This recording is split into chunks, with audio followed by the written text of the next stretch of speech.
Bismillahirrahmanirrahim. In the name of Allah, the most beneficent and the most merciful. So today, class 5, I am starting a second part of chapter Kingdom Planting. Beta, in the previous lecture, I discussed about the difference between flowering and non-flowering plants. आप सबको flowers के बारे में बताया, flowering plants क्या होते हैं और नॉन फ्लावरिंग प्लांट्स क्या होते हैं। इसी तरीके से हम आगे चले थे तो हमारे पास फ्लावरिंग प्लांट्स के हमने दो टाइप्स डिस्कस की थी कि दो तरह के होते हैं, एक होते हैं मोनोकोट और एक होते हैं डाइकोट। मैंने आपको बताया था कि मोनोकोट जो है 1 कॉटिलेडन, ठीक है बेटा, एंड डाइकोट 2 कॉटिलेडन्स। कॉटिलेडन्स क्या थे? एम्ब्रियो में जो लीफ लाइक स्ट्रक्चर होता है उससे हम क्या कह रहे थे? मोनोकॉट कह रहे थे। लीफ लाइक स्ट्रक्चर को हम बेसिकली कॉटिलेडन्स कह रहे थे। अगर एक लीफ लाइक स्ट्रक्चर था तो उसे मोनोकॉट कह रहे थे, और अगर दो लीफ लाइक यानी कि बीच के अंदर जो है लीफ लाइक स्ट्रक्चर मौजूद हो तो उसको हम जो है कॉटिलेडन्स कह रहे थे। तो बेटा यहाँ पे हम क्या करेंगे, ईच पार्ट ऑफ प्लांट्स यानी कि रूट, स्टेम, लीफ, फ्लावर्स को डिस्कस करेंगे in terms of monocot and dicot. यानी कि मोनोकॉट्स में रूट किस तरह से होती है, डाइकॉट की रूट किस तरह की होती है, मोनोकॉट की स्टेम किस तरह की होती है, डाइकॉट की स्टेम किस तरह की होती है। इस टाइप की हम डिस्कशन में जाएंगे। सबसे पहले जो हमारी ये पार्ट्स ऑफ प्लांट्स हैं, सबसे बेसिक जो इंपॉर्टेंट पार्ट ऑफ प्लांट है वो क्या है बेटा? रूट्स यानी कि जड़। जड़ क्या करती है बेटा? They help in absorption of water and inorganic nutrient, anchoring the plant body to the ground and supporting it. बेटा रूट्स क्या करती है? एब्जॉर्ब करती है पानी को, इनऑर्गेनिक न्यूट्रिएंट्स को, खाने को, जो मिनरल्स वगैरह रिक्वायर्ड होते हैं उन सबको जमीन से क्या करती है? एब्जॉर्ब, हासिल करती है। Anchoring the plant body to the ground and supporting it, plant body को स्टैंड करने के लिए नीचे एंकर करती है, यानी कि मतलब नीचे जड़ अगर मजबूत होगी तो ऊपर पूरा पौधा क्या होगा? मजबूत होगा। ठीक है बेटा। अब आपके पास आता है they also store food and nutrients. आपके पास जड़ क्या भी करती है? फूड, जो खाना है, न्यूट्रिएंट्स, मिनरल्स वगैरह को क्या करती हैं? स्टोर कर रही होती है। बेटा मोनोकॉट्स यानी कि सिंगल कॉटिलेडन जिनमें होती है हैव फाइब्रस रूट। क्या होती है? फाइबर, रेशेदार उनकी जड़ें होती हैं, लाइक दिस। ठीक है बेटा, रेशे होते हैं उनकी जड़ों में, इस टाइप के रेशे होते हैं। ठीक है बेटा। अब आपके पास डाइकॉट हैव टैप रूट, उनमें क्या होती है? टैप रूट्स होती है, उनमें रेशे मौजूद नहीं होते। तो इस तरीके से आप डिफरेंसेस भी आपको मैंने होमवर्क में दिए मोनोकॉट और डाइकॉट के, तो आप उनमें ये डिफरेंसेस इंक्लूड कर सकते हैं। ठीक है बेटा। अब आपके पास सेकंड है सीड स्ट्रक्चर, जिसके बारे में हम पहले भी पढ़ चुके हैं कि सीड स्ट्रक्चर में 3 इंपॉर्टेंट पार्ट होते हैं। First is seed code, second is endosperm and third is embryo. Let's see.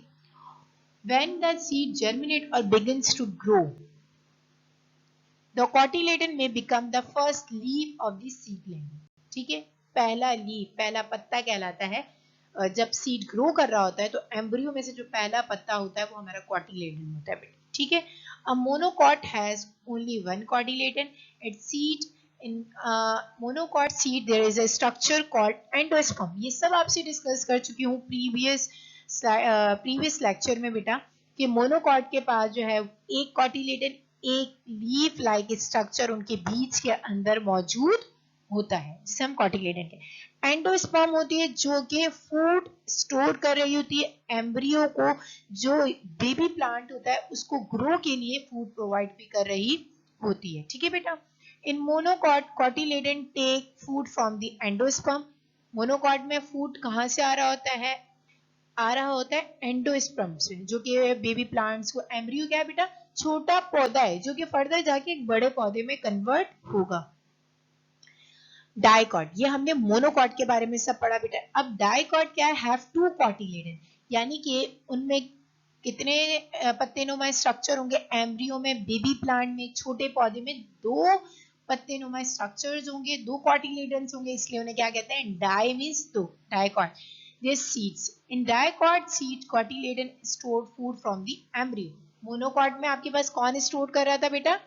Endosperm कर रहा था, जबकि डाइकॉट में आपकी कॉटिलेडन सी क्या कर रहे होते हैं, क्योंकि दो होते हैं, वो क्या करते हैं, फूड स्टोर कर रहे होते हैं। ठीक है बेटा, आपको दो डिफरेंसेस, पहले रूट्स के बारे में डिफरेंसेस बताया कि रूट इनकी कैसे कैसे डिफरेंट होती है, एक की फाइब्रस होती है और एक की टैप रूट होती है। इसी तरीके से यहाँ पे भी सीड स्ट्रक्चर मैंने डिस्कस किया। ठीक है, अब आपके पास यहाँ पे डाइकॉट बना हुआ है बेटा, और यहाँ पे क्या है बेटा, मोनोकॉट, यानी कि सिंगल कॉटिलेडन और दी डाइकॉटिलेडन बना हुआ है। बेटा सिंगल कॉटिलेडन में आप देखें तो एक कॉटिलेडन है, whereas in the dicot दो कॉटिलेडन्स मौजूद हैं। ठीक है बेटा, सीड कोट है, एंडोस्पर्म मौजूद है, यहाँ पे एंडोस्पर्म मौजूद नहीं है। ठीक है बेटा, plant would arise from the radicals while the shoot emerges from the plumule.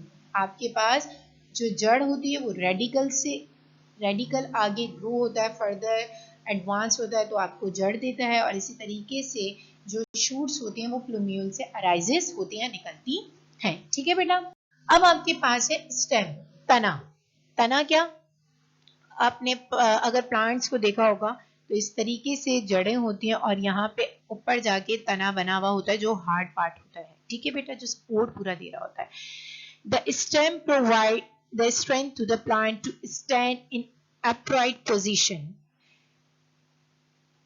तने की वजह से, स्टेम की वजह से ही प्लांट जो है एक स्टैंड हो पाता है, जमीन पे खड़ा हो सकता है। ठीक है बेटा, the stem has transport system in it called the vesicular system. It consists of tube, xylem and ठीक है बेटा, अब आपके पास बेटा जिस तरीके से हमें जो है फूड की जरूरत होती है, पानी की जरूरत होती है, इस तरीके से प्लांट की बॉडी को भी फूड की जरूरत होती है, पानी की जरूरत होती है। तो कोई ना कोई तो सिस्टम होगा ना, जिस तरीके से हमारी बॉडी, इंसान की बॉडी डिफरेंट सिस्टम से मिलकर बनी है, इसी तरीके से प्लांट्स की बॉडी भी डिफरेंट सिस्टम से मिलकर बनी है। प्लांट्स में जो ट्रांसपोर्ट सिस्टम होता है बेटा, वो ट्रांसपोर्ट सिस्टम क्या कहलाता है, वेसिकुलर सिस्टम। क्या कहलाता है बेटा, वेसिकुलर सिस्टम। वेसिकुलर सिस्टम दो चीजों पे डिपेंड करता है, one is xylem and second is phloem.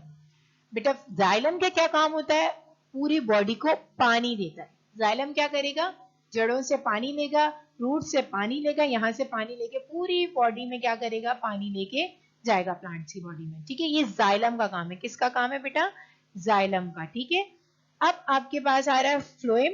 तो बेटा फ्लोएम का क्या काम है, बेटा फ्लोएम जो है पत्तों में जो ग़िज़ा बन रही होती है फोटोसिंथेसिस के थ्रू, उसको पूरी बॉडी में क्या कर रहा होता है, लेके जा रहा होता है। ये काम किसका बेटा, फ्लोएम का काम है। आगे मैं डिस्कस करती हूँ।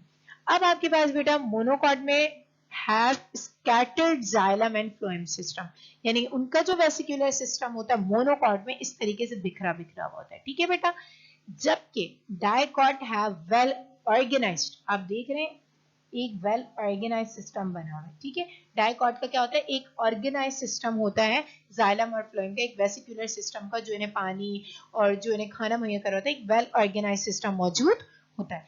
आपको स्टेम्स में भी एक डिफरेंस मिल गया, मोनोकॉट एंड डाइकॉट का। ठीक है बेटा, अब आपके पास मोनोकॉट और डाइकॉट्स के लीफ स्ट्रक्चर में क्या डिफरेंस होता है, लीफ उनके कैसे, उनके पत्ते कैसे होते हैं, उनमें अरेंजमेंट्स कैसी होती है सबकी। तो बेटा leaf and shape and arrangement of veins, आपको पता है अगर आपने पत्ते को करीब से देखा तो उनमें ऐसे किस्म की बेटा लाइंस चली होती है। ठीक है, हमारी अपने हाथ में भी देखेंगे तो हमारे हाथ में नालियां, खून की नालियां होती हैं, जिन्हें हम क्या कहते हैं, वेन्स कह रहे होते हैं। तरह से पत्तों पे भी जो एक नालियां बनी हुई होती हैं, हम उन्हें क्या कह रहे होते हैं बेटा, वेन्स कह रहे होते हैं। ठीक है, वी हैव बेटा जिस तरीके से हमारी बॉडी में एक सर्कुलेटरी सिस्टम है जो कि पूरे ब्लड को ट्रांसपोर्ट कर रहा होता है पूरी बॉडी में, इसी तरीके से पत्तों की बॉडी में या आप प्लांट्स की बॉडी में एक सिस्टम है जिसे हम वेसिकुलर सिस्टम कह रहे होते हैं, वो मौजूद होता है, जो कि प्लांट्स को पानी और खाना मुहैया कर रहा होता है। This transport system has a network of veins through out the plants, veins के थ्रू पूरा नेटवर्क होता है। The arrangement of veins in leaf is called the venations. क्या कहते हैं बेटा, वेनेशंस कहते हैं। Most monocot plant have long leaf with parallel veins, while dicot have broad leaf and their veins form a network.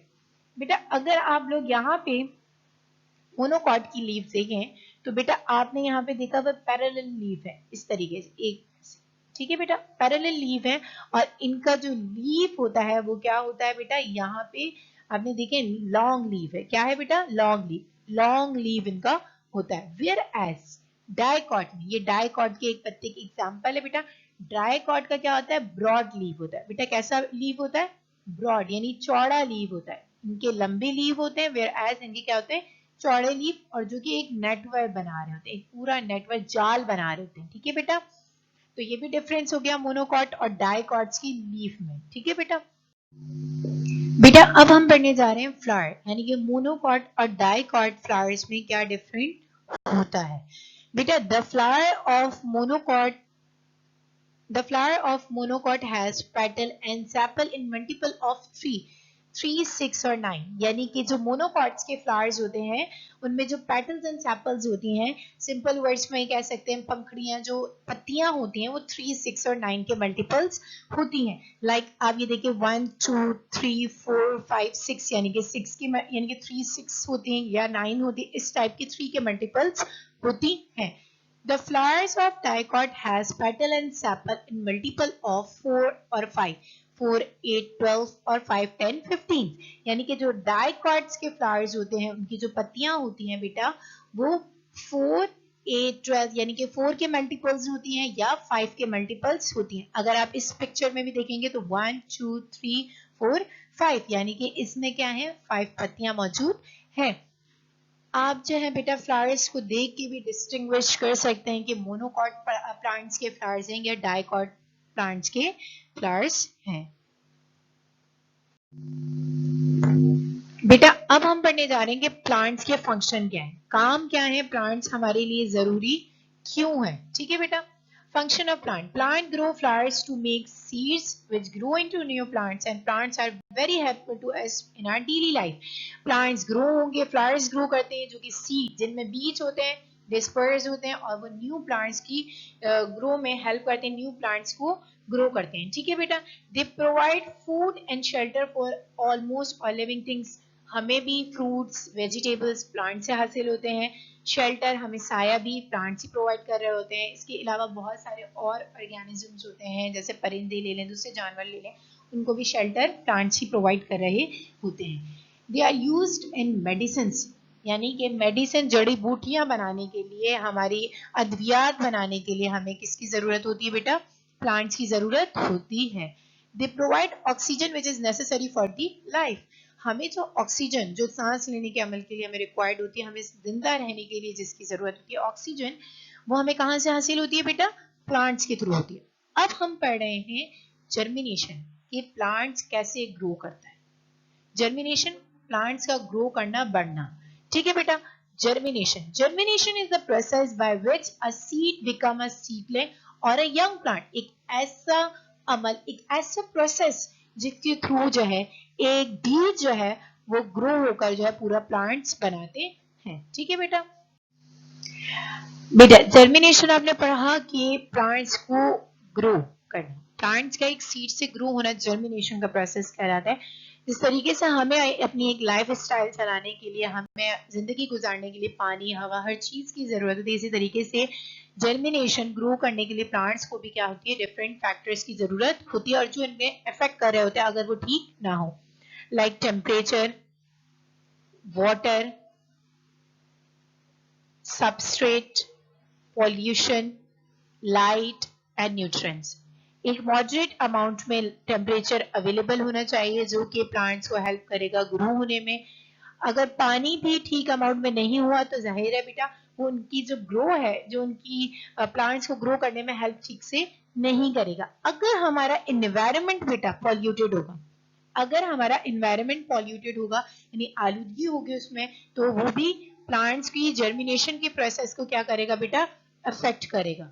Proper amount of light और air की need होगी बेटा, proper amount of nutrients, minerals की जरूरत होगी ताकि plant जो है वो ठीक तरीके से ग्रो कर सके। ये सब फैक्टर, सबस्ट्रेट्स की जरूरत होगी, ये सब फैक्टर मिलकर क्या करते हैं, जर्मिनेशन के प्रोसेस को प्रोसीड करवा दें। अगर इनमें से वाटर की अमाउंट लेस हो गई तब भी जर्मिनेशन का प्रोसेस क्या होगा, अफेक्ट कर जाएगा, वो ठीक से नहीं होगा, रिड्यूस हो जाएगा।